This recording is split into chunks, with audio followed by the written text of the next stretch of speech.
It is National Poison Prevention Week, and Jim Thigpen with the ETSU Bill Gatton School of Pharmacy is here to discuss this very serious issue of preventing poisoning, especially among children. Good morning.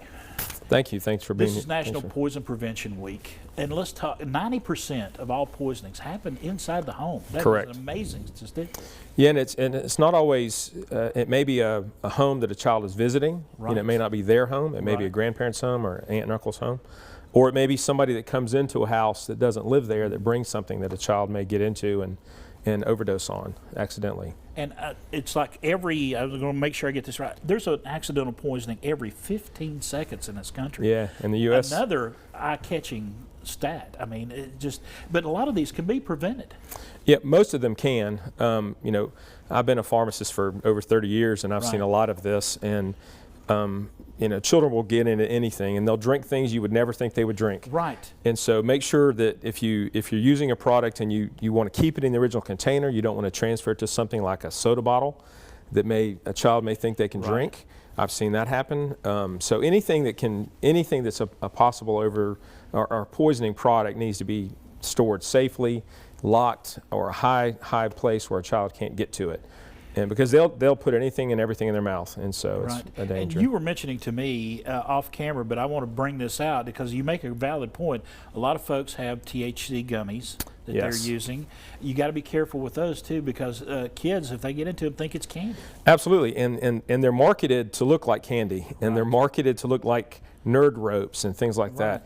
And they're not regulated, and they may be brought in from another state, and they may have different concentrations of Delta 8, Delta 10, THC, and some of these are very, very toxic and dangerous to children. And we'll get them and just have to pray that nothing bad happens, because oftentimes you can't really treat it necessarily. You can't reverse that. You just have to kind of wait it out. And we have to be careful with all medications. I know a lot of us keep medications in medicine cabinets in our home, but you need to be storing them more safely so that anybody can't get to them. Absolutely. I encourage our students to, when they counsel patients about very specific, all medications, but there are certain classes of medications. Pain medications are probably the most dangerous. That's the most common fatal type overdose. Drugs for your heart, drugs for for diabetes are oftentimes very dangerous for children, and one dose can be fatal with some of these medications, and they just have to be inaccessible.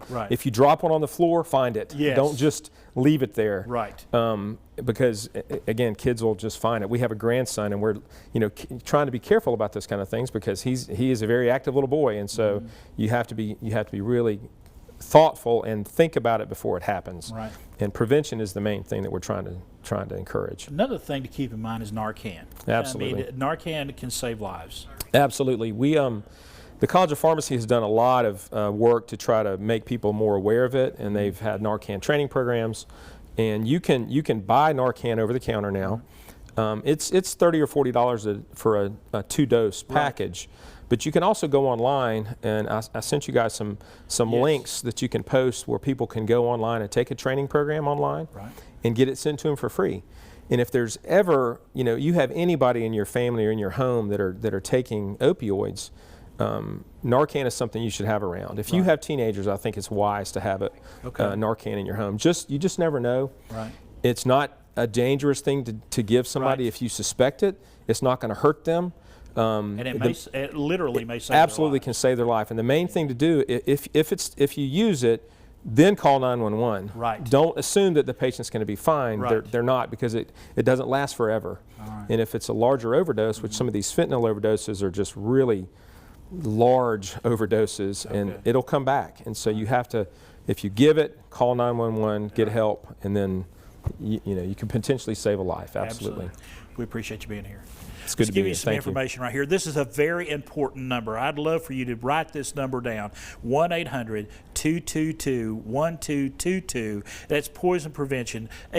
Folks, if you think or suspect poison, please give that a call. If you just need information, give that